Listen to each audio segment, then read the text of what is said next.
Yo, what's up Urbaner? Semoga sehat dan sukses selalu. Kembali lagi di channel Urban Legend.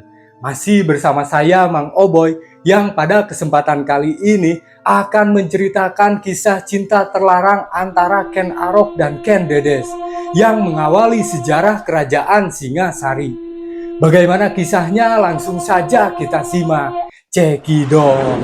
Singasari adalah kerajaan bercorak Hindu-Buddha sebelum Majapahit. Kerajaan yang semula bernama Tumapel ini diperkirakan berada di wilayah Kecamatan Singasari, Kabupaten Malang, Provinsi Jawa Timur. Kerajaan Singasari adalah salah satu kerajaan besar yang pernah berdiri di tanah Jawa pada abad ke-13 Masehi. Kerajaan ini didirikan oleh Ken Arok, seorang rakyat biasa yang berhasil merebut kekuasaan dari Tunggul Ametung, Akuwu atau setara camat di wilayah Tumapel yang merupakan bawahan dari Kerajaan Kediri. Namun di balik kisah pendirian kerajaan ini, terdapat sebuah kisah cinta yang penuh intrik dan tragedi antara Ken Arok dan Ken Dedes, istri Tunggul Ametung yang sangat cantik dan bijaksana. Sosok Ken Arok, Ken Dedes maupun Tunggul Ametung hanya termaktub di kitab para raton. Sedangkan negara Kartagama sama sekali tidak menyebut nama-nama itu. Tafsiran para raton dan negara Kartagama kerap dijadikan rujukan untuk menelusuri riwayat Singasari maupun kerajaan penerusnya, yaitu Majapahit. Dikisahkan, Ken Arok lahir pada tahun 1182 Masehi sebagai putra Gajah Para, seorang pejabat daerah era kerajaan Kediri, dengan seorang wanita desa bernama Ken Endok. Ayahnya meninggal saat ia masih dalam kandungan, dan ibunya membawanya ke Kediri. Namun bayi Ken Arok dibuang di sebuah pemakaman, hingga kemudian ditemukan dan diasuh oleh seorang pencuri bernama Lembong. Ken Arok tumbuh menjadi berandalan yang lihai mencuri dan gemar berjudi, sehingga membebani Lembong dengan banyak hutang. Lembong pun mengusirnya. Ia kemudian diasuh oleh Bango Samparan, seorang penjudi dari desa Karuman, sekarang Garum, wilayah Blitar, yang menganggapnya sebagai pembawa keberuntungan. Ken Arok sebenarnya tidak betah hidup menjadi anak angkat Genuk Buntu, istri tua dari Bango Samparan, dan istri mudanya yang bernama Tirtaja. Ken Arok kemudian bersahabat dengan Tita, anak kepala desa Siganggeng sekarang Senggreng Sumber Pucung Malang. Keduanya pun menjadi pasangan perampok yang ditakuti di kawasan kerajaan Kediri. Hingga suatu hari, Ken Arok bertemu dengan seorang Brahmana yang konon datang dari India bernama Lohgawe. Brahmana Lohgawe ini sedang mencari orang yang diyakini sebagai titisan Dewa Wisnu di tanah Jawa. Lohgawe merasa yakin bahwa Ken Arok adalah orang yang dicarinya. Kepada Ken Arok, Lohgawe berkata bahwa suatu saat nanti ia akan menjadi penguasa jagat atau Cakrapartin. Lohgawe lalu mengajak Ken Arok ke Kadipaten Tumapel, sekarang Singosari, Malang, yaitu salah satu daerah bawahan kerajaan Kediri, untuk bekerja kepada penguasa di sana, yang saat itu dipimpin oleh seorang Akuwu bernama Tunggul Ametung. Atas permohonan dari Lohgawe, Tunggul Ametung bersedia menerima Ken Arok sebagai pengawalnya. Permintaan langsung Lohgawe sebagai seorang Brahmana tentunya sulit ditolak oleh Tunggul Ametung. Terlebih lagi kepada Tunggul Ametung, Lohgawe mengatakan bahwa Ken Arok adalah anak angkatnya. Tunggul Ametung adalah tokoh dalam para raton yang menjabat sebagai Akuwu, mungkin sekarang setara dengan camat di wilayah Tumapel. yaitu salah satu daerah bawahan kerajaan Kediri pada masa pemerintahan Kertajaya tahun 1185 hingga 1222. Tunggul Ametung mempunyai seorang istri yang sangat cantik, jelita, dan bijaksana. Dia bernama Ken Dedes. Tradisi lokal menyebutkan Ken Dedes sebagai perempuan yang maharupa, perwujudan kecantikan yang sempurna. Ken Dedes dikenal juga sebagai simbol kecantikan dan kemuliaan di kerajaan Kediri. Ken Dedes adalah putri sematawayang seorang pendeta Buddha bernama Empu Purwa yang tinggal di lereng Gunung Kawi di perbatasan Kabupaten Malang dan Kabupaten Blitar sekarang. Dikisahkan pada suatu hari Tunggul Ametung singgah di desa Panawijen. Di sana ia berjumpa seorang gadis cantik bernama Ken Dedes, yang merupakan putri seorang pendeta bernama Empu Purwa. Tunggul Ametung terpikat hatinya dan segera meminang Ken Dedes.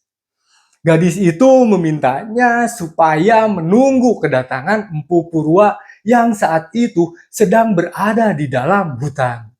Tunggul Ametung yang sudah tidak kuasa menahan keinginannya, ia pun langsung menculik Ken Dedes dan membawanya secara paksa ke Tumapel. Ketika Empu Purwa pulang ke rumah, ia marah mendapati putrinya telah diculik. Ia pun mengutuk, "Hai orang yang melarikan anakku, semoga tidak mengenyam kenikmatan. Matilah dia dibunuh dengan keris. Demikian juga orang-orang Panawijen, keringlah sumurnya. Semoga tidak keluar air dari kolamnya." Ken Dedes yang tidak mencintai Tunggul Ametung akhirnya harus menikah dengan penguasa Tumapel itu di tengah keterpaksaan. Kembali ke Ken Arok. Sebagai pengawal pribadi, Ken Arok tentunya selalu mendampingi Tunggul Ametung beserta istrinya Ken Dedes. Hingga suatu ketika, pada suatu hari, Tunggul Ametung dan Ken Dedes pergi bertamasya ke hutan Baboji. Ketika turun dari kereta, kain bagian bawah Ken Dedes tersingkap sehingga auratnya yang bersinar terlihat oleh Ken Arok. Wow! Ken Arok lalu menceritakan kejadian tersebut kepada Loh Gawe. Sang Brahmana mengatakan bahwa sinar yang dilihat Ken Arok itu menandakan bahwa Ken Dedes adalah wanita yang dimuliakan, perempuan pilihan, calon ibu yang bakal menurunkan raja-raja penguasa di tanah Jawa. Wanita yang bercahaya di bagian rahasianya adalah wanita Nariswari, alias ratu yang agung, sosok wanita pilihan. Wow! Betapapun nestapanya, laki-laki yang menikahi wanita seperti itu akan menjadi raja yang besar, ucap Loh Gawe. Mendengar kata-kata Loh Gawe tersebut, Ken Arok langsung terdiam sejenak dan berpikir. Rasanya ia ingin memiliki Ken Dedes, meskipun itu terlarang. Dan jalan satu-satunya adalah dengan menghabisi atasannya sendiri, yaitu Tunggul Ametung. Selain itu, jika ucapan Loh Gawe benar, maka dengan menghabisi Tunggul Ametung, ia akan mendapatkan kesempatan untuk menjadi pemimpin Tumapel dengan Ken Dedes sebagai ratunya. Terlebih Loh Gawe juga meramalkan bahwa Ken Arok adalah titisan Dewa Wisnu, calon penguasa jagat raya. Sebagai seorang Brahmana, Loh Gawe tentu saja tidak menyetujui niat Ken Arok yang ingin menghabisi Tunggul Ametung. Namun kehendak Ken Arok sudah bulat, demi wanita pujaan hatinya dan tahta kekuasaan yang akan segera diperolehnya. Demi menjalankan ambisinya, Ken Arok membutuhkan senjata ampuh untuk menghabisi Tunggul Ametung yang terkenal sakti.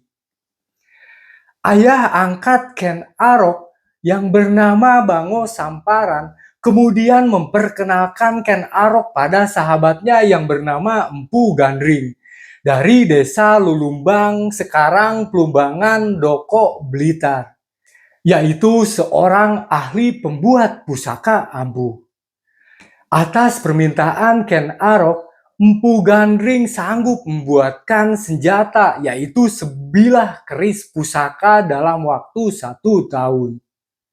Singkat cerita, Ken Arok yang sudah tidak sabar 5 bulan kemudian datang untuk mengambil pesanan. Empu Gandring menolak memberikan keris yang belum sempurna tersebut. Akhirnya keris itu direbut Ken Arok secara paksa dan ditusukkan kepada Empu Gandring hingga tewas. Dalam sekaratnya, Empu Gandring mengucapkan kutukan bahwa keris itu nantinya akan menghabisi beberapa penguasa, termasuk Ken Arok sendiri dan keturunannya. Setelah mendapatkan keris ampuh bikinan Empu Gandring, Ken Arok kembali ke Tumapel. Dia melakukan niatnya itu. Ken Arok menjalankan rencananya untuk melenyapkan dan merebut kekuasaan Tunggul Ametung. Mula-mula ia memberikan keris pusakanya pada Kebo Hijo, rekannya sesama pengawal. Kebo Hijo dengan bangga memamerkan keris Empu Gandring sebagai miliknya kepada semua orang yang ditemuinya. Sehingga semua orang mengira bahwa keris itu adalah milik Kebo Hijo. Dan dengan demikian, siasat Ken Arok berhasil. Ken Arok pun menyiapkan rencana pembunuhan Tunggul Ametung dengan bantuan Loh Gawe dan Tita. Ia mengirim surat palsu kepada Tunggul Ametung yang mengatasnamakan Raja Kediri Jaya Katwang, yang memerintahkan Tunggul Ametung untuk datang ke Kediri. Tunggul Ametung pun berangkat ke Kediri dengan diiringi oleh Ken Arok dan pengawal lainnya. Di tengah perjalanan, Ken Arok meminta izin untuk beristirahat di sebuah pondok.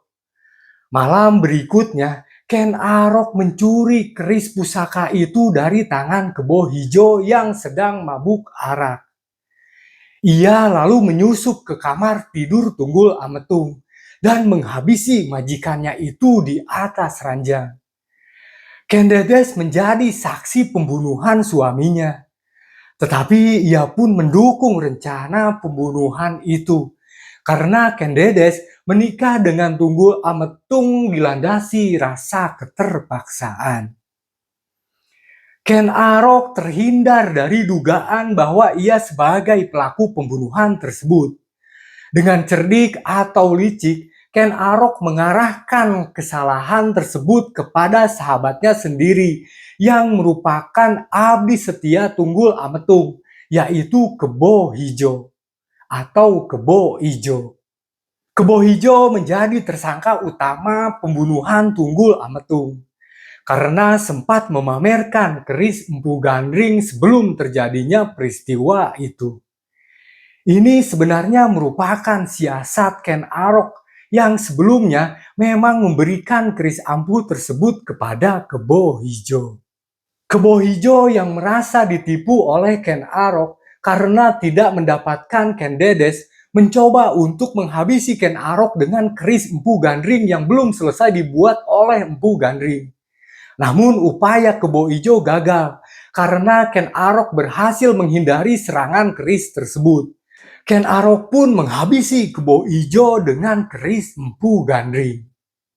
Ken Arok kemudian menikahi Ken Dedes yang saat itu tengah mengandung anak dari Tunggul Ametung. Ken Dedes memang tidak mencintai Tunggul Ametung dan pernikahannya dengan mendiang penguasa Tumapel itu dilakukan karena keterpaksaan. Menukil isi kitab Pararaton, dikisahkan bahwa Ken Arok dan Ken Dedes mereka saling mencintai selama pernikahannya.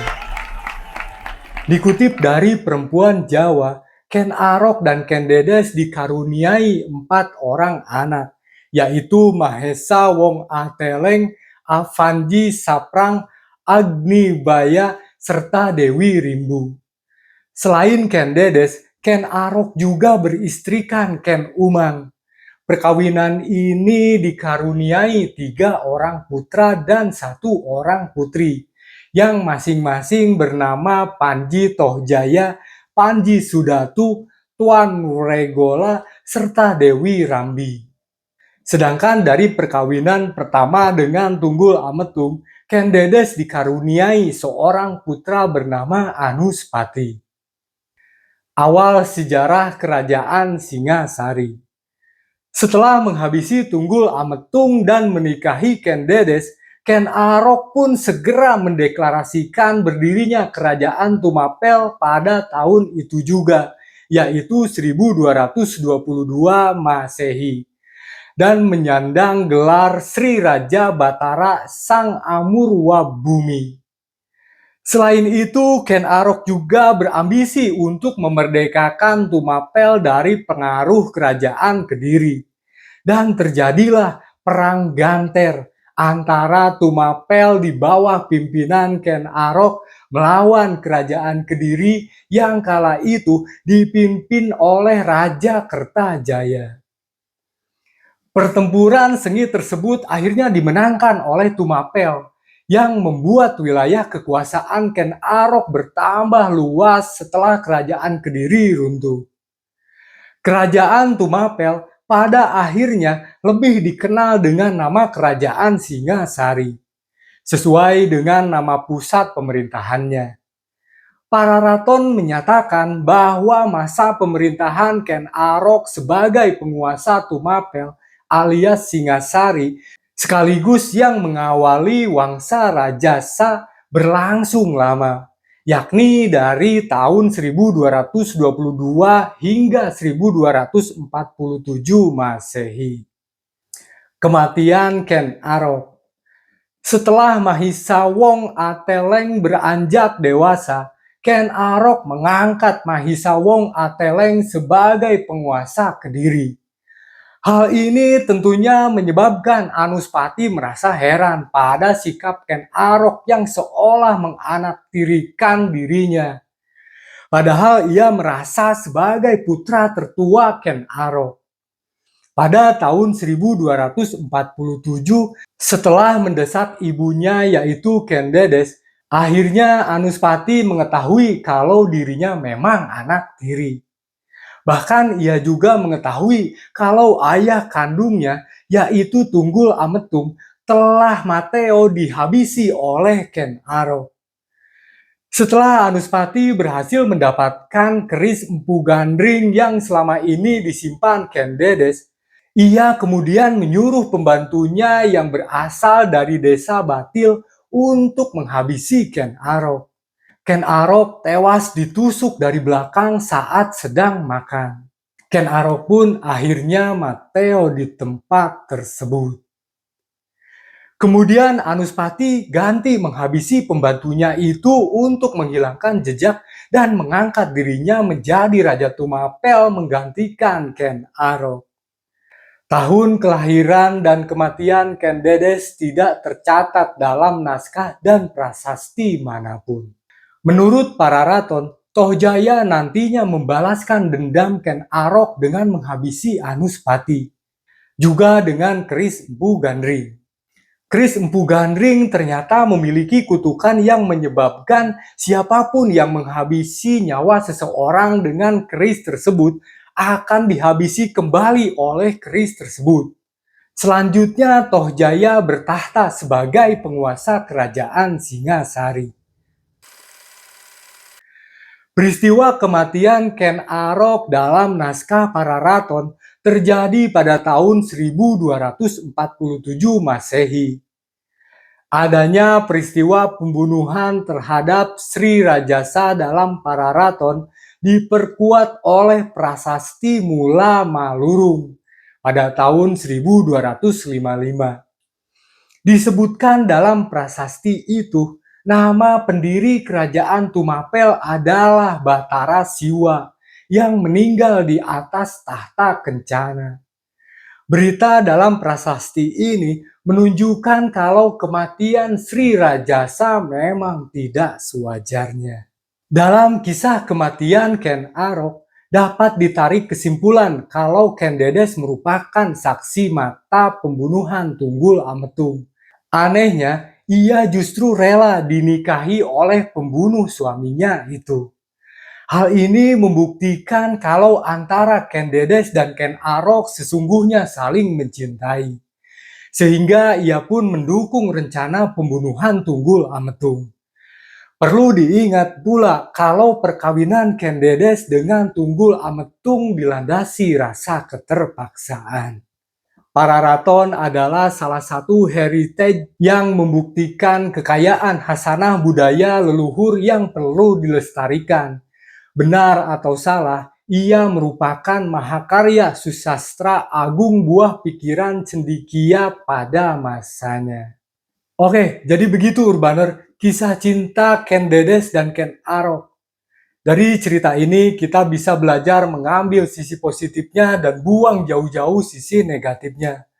Buat kalian yang suka video ini, klik like-nya dan jangan lupa komentarnya. Mohon subscribe juga dan nyalakan lonceng notifikasinya, supaya kalian bisa tahu informasi dan perkembangan kisah-kisah misteri di channel ini. Semoga kita semua bisa lebih mendekatkan diri kepada Allah Subhanahu wa Ta'ala dan senantiasa mendapatkan perlindungannya. Amin ya Robbal Alamin. Terima kasih buat Urbaners yang telah menonton dari awal sampai habis. Akhir kata, nama saya Mang Oboy. Sampai ketemu lagi di kisah cerita berikutnya. Adios, amigos, permios.